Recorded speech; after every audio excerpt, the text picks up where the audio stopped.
हिंदुस्तान कितना प्यारा देश है, यहाँ के लोकतंत्र के क्या क्या दिलचस्प प्रसंग है मैं आपको सुनाता हूं। 2008 नाथद्वारा की सीट थी और सीपी जोशी उस समय के चीफ मिनिस्ट्रियल कैंडिडेट थे कांग्रेस के।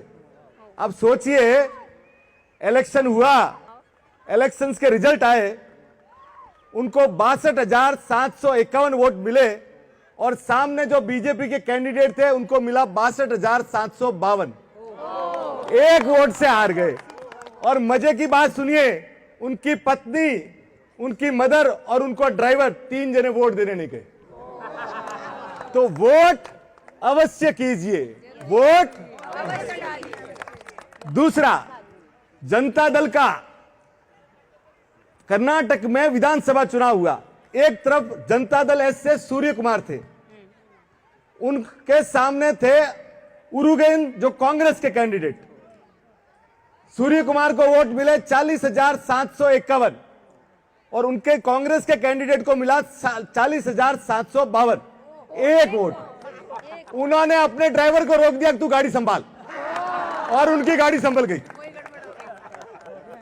सोचिए एक आदमी क्या कर सकता है।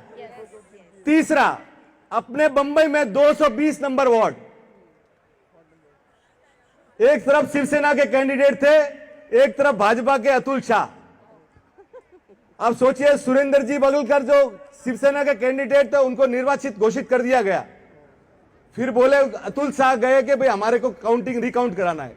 रिकाउंटिंग हुई, आप ताज्जुब करेंगे, दोनों के वोट आए 5,946। सेम वोट आया नहीं और लॉटरी से अतुल शाह को जिताया गया।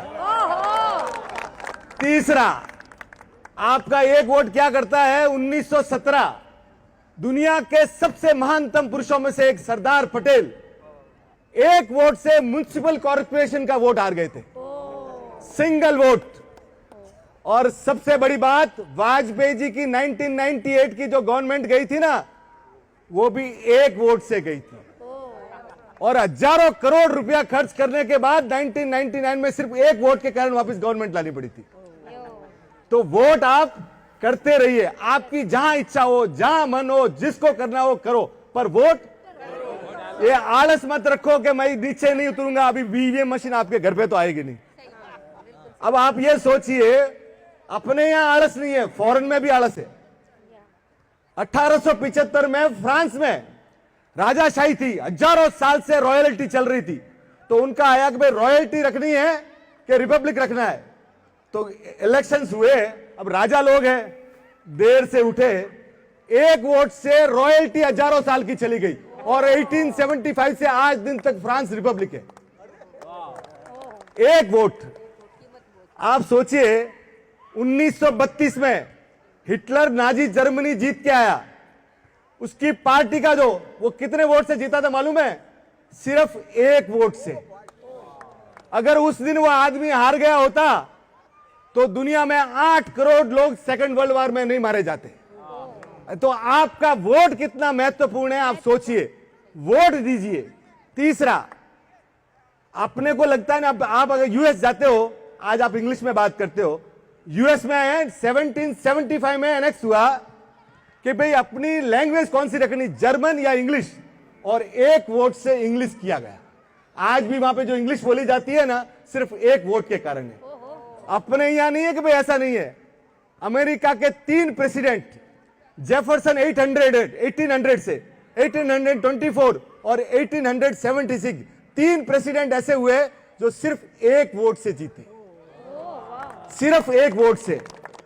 आप अंदाजा लगाइए, दो आपको अभी जो लेटेस्ट में हुए थे, JF कैनेडी और George W Bush, presidential system, करोड़ों वोट पड़े और 200-500 वोट से ये दोनों जीते थे। तो बॉस, आप जहां भी है, आप जहां भी रहते हैं, आपका जहां मन है, देश का लोकतंत्र इतना बढ़िया है, आपको जहां आवे वहां वोट दो, पर वोट दो, वोट दीजिए। ये जो देश है ना, इतना प्यारा देश है। और चुनाव आयोग आपको कितना महत्वपूर्ण मानता है, आप मानते हो कि नहीं मानते? एक बापू रहता है जंगल में, कहां पे, गिर के, उस अकेले आदमी के लिए वहां पे इलेक्शन कमीशन बूथ लगाता है। और वो अकेला आदमी 70 साल हो गए, वो आके वोट देता है। उसको 100% पोलिंग बोलते हैं अपने। अब सोचिए, तो चुनाव आयोग तो आपको बहुत महत्वपूर्ण आदमी मानता है, आप अपने आप को महत्वपूर्ण आदमी मानते हो कि नहीं मानते हो, आप चेक करो। इसलिए वोट देने जाया करो बॉस, घर पे बैठो मत और बाद में खुश होगा कि इसने ऐसा किया नहीं। आप अपनी रिस्पॉन्सिबिलिटी है कि वोट दो। Thank you sir.